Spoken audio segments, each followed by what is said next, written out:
Home food ఛానల్కి స్వాగతం.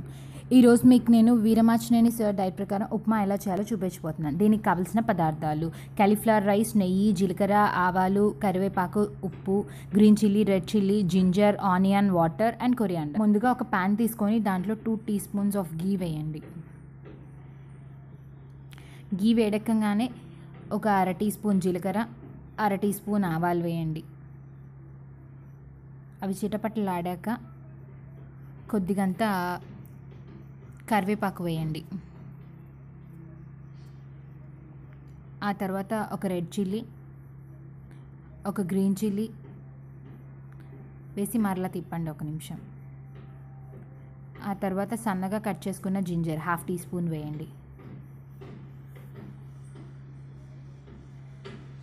ఇదంతా బాగా మగ్గిన తర్వాత కొద్దిగంత అర ఆనియన్ సన్నగా కట్ చేసుకొని వేయండి. ఈ ఆనియన్స్ని మధ్య మధ్యలో సాట్ చేయండి. దీని ట్రాన్స్పరెంట్ కలర్ వచ్చేలా చూడండి. దీంట్లో మనం కాలీఫ్లవర్ రైస్ వాడుతున్నామండి. కాలీఫ్లవర్ రైస్ ఎలా అంటే, ఫస్ట్ కాలీఫ్లవర్స్ని వాష్ చేసుకొని దాన్ని పొడిగుడ్డతో తుడిచేసుకొని దాన్ని ఫుడ్ ప్రాసెసర్లో గ్రైండ్ చేయాలి. చూడండి, 1 కప్ ఆఫ్ కాలీఫ్లవర్ రైస్. ఇది కసకసలాడుతున్నట్టు ఉంటుంది. కొంచెం అంత కల్లుప్పు పొడి కొట్టేసి వేసుకోండి.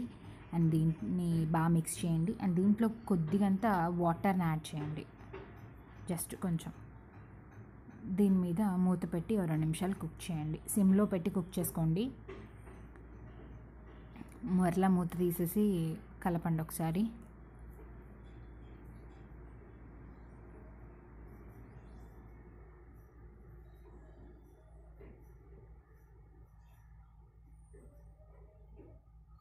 ఆ తర్వాత మరలా మూత పెట్టి మరలా 2 నిమిషాలు పెట్టి కుక్ చేయండి. సో 2 మినిట్స్ అయిపోయిందండి. ఒకసారి కలిపి చూడండి. సో ఇప్పుడు పూర్తిగా ఇది కుక్ అయిపోయిందండి. ఎంతసేపు పట్టదండి, కాలీఫ్లవర్ కూడా చాలా త్వరగా మగ్గిపోతుంది.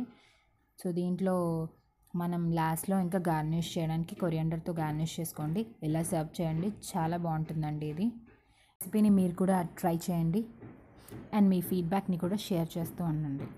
ఈ వీడియో మీకు నచ్చినట్టయితే లైక్ చేయండి, షేర్ చేయండి. మరిన్ని అప్డేట్స్ కోసం సబ్స్క్రైబ్ అవ్వండి.